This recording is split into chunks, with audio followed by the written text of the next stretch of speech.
Welcome back. You're watching The Money Show, and now coming to a very important topic. We often celebrate love with flowers, gifts, and grand gestures, but perhaps the most underrated love language is financial security. That's right. Strong relationships aren't built only on emotions, they are also built on honest money conversations, shared goals, and financial trust. When partners talk openly about money without secrets, without hesitation, they don't just reduce conflict, they create stability and long term wealth.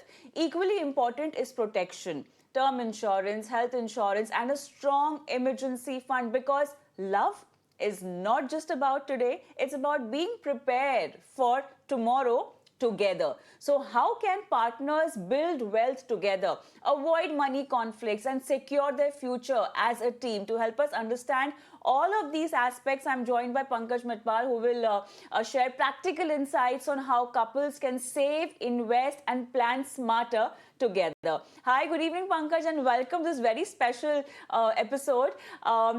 Why do you think money is still such an uncomfortable topic between partners, even though it plays such a critical role in long-term relationship stability? Good evening, Kavita. Thank you very much for having me on the show. And you rightly said that we present gifts on the occasions, we present a bouquet of flowers. But most important is that trust and financial security is very important. See, when you discuss about the financial security, you discuss or you disclose everything about your relation with the money. It builds trust. So that is why do your financial planning in such a way that both are comfortable with this. Sit together, discuss about your uh, means investment as well as your liabilities with each other, and then build trust. And how even sometimes it's not like about investment. Sometimes if you have debt on you, that also you discuss with your partner and plan to come out of this. That will help you. So that is why the financial planning means in a family, it should be planned jointly. So husband, wife, or I'll say that even girlfriend, boyfriend who are planning to get married, even they should talk about their financial goals, their investment, what they have done by now, their loan liabilities, etc., their credit scores. So that will build means trust between them. All right, Pankaj, a very important aspect that I really want to discuss, is we talk about emotional compatibility when we are about to get into a relationship, or when we are married. Emotional compatibility really matters a lot. But in today's world, how important is financial compatibility in making a relationship work? It's not it's labeled as not the right way to look into getting into a relationship because you're considering a financial aspect. But then come on, we're talking about a long term relationship. You need to have financial compatibility. Is that right? I agree with you, Kavita, and financial compatibility is very important. But Yeah. sometimes what happens, you got married. Yeah. Then you realize that one partner spends a lot and Yeah, another one totally. believes in saving more.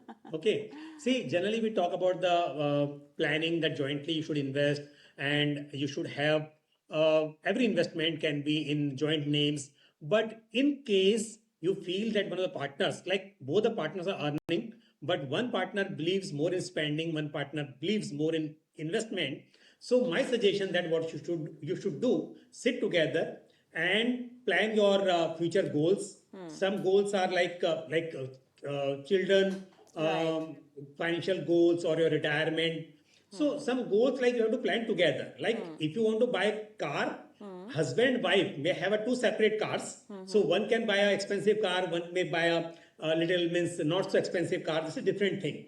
But when we talk about retirement life, we talk about children education, their marriage. These are the joint responsibilities. So these days, what people are doing generally means when both of them are earning in the family, what they do for the common expenses and for common financial goals, they contribute money together, and rest of the money whatever they save, they invest in their own way.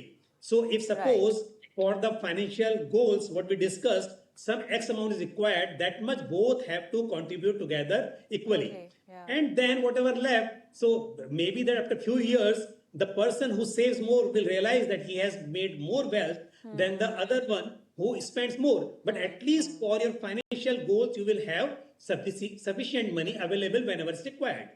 Okay. One very important aspect is, of joint versus individual finances. You spoke about having aligned goals, common goals. Now, many couples over here struggle with the idea of joint accounts versus financial independence.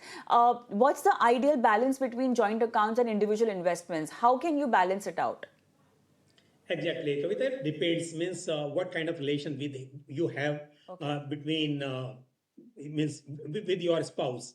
So if you trust each other financially, I mean that where you believe that both of you are saving enough for future financial goals and both have same kinds of habits and spending habits, I mean. So in that case, even joint accounts will help you. Means both can spend money for the expenses and then whatever left or as per financial goals, both the partners can invest. But as I mentioned earlier in my example, sometimes it happens that one of the partners believe more in saving and one does not believe that much in savings. So Right. then this problem occurs. So that is why if both of them have compatibility, both have almost similar habits, in that case, I think that both can invest jointly. Okay. And otherwise, as I mentioned, that both should at least invest jointly for the common goals and rest they can spend or invest as per their choice. So, second thing, Kavita, one more important thing. See, in a family, it's not only investment, means when I'm talking about the common goals, common objectives, but see, maybe that both are earning right now, but contingency, or maybe that in future, sometime it happens that right now, young couple, both of them are working, but Right. after means family expansion, it may happen that because of children care, Yeah. sometime women they're not able to work for some time or sometime permanently they have to quit their Absolutely. Yeah. employment. So in this case, one has to understand that planning in such a way that if something happens like this, then also means one should not be dependent on other. Rather, they should plan or they should discuss at least that in such situation how things will be taken care. Absolutely. Now, one very important thing, because your income can vary. Okay, if partner earns different income, how should they decide who contributes how much towards household expenses and investments? How can we create a balance over there? Yes. Kavita, when their husband wife, at least this much they will have to adjust. If somebody earns lesser and Yeah. we expect that that person also contribute a similar amount, Yeah. then it means that it will be difficult for that person. Means uh, either he will not have money to spend True. for his Yeah. personal goals, Yeah. or otherwise it will be difficult for him. So in this case, because husband wife, we are only discussing that when you invest for common goals or you have same kind of spending and investment habits, so your relation will be better. But it does not mean that if somebody is earning lesser or Kavita, we take example of a housewife, for example, Right. one is Yeah. not earning it at all. It does not mean that you are saying this that you're not earning, so it means that you are not contributing for the goals, so I will not have good relation with you. It doesn't happen. So only thing is that when both are earning, so they have to plan their goals accordingly, and the person who is earning lesser will definitely contribute lesser. But yes, they should contribute. The problem when occurs, what I have seen in personal life with many people, that both earn equally well, but Right. because of spending habit, that one of them have a habit of spending more or saving less,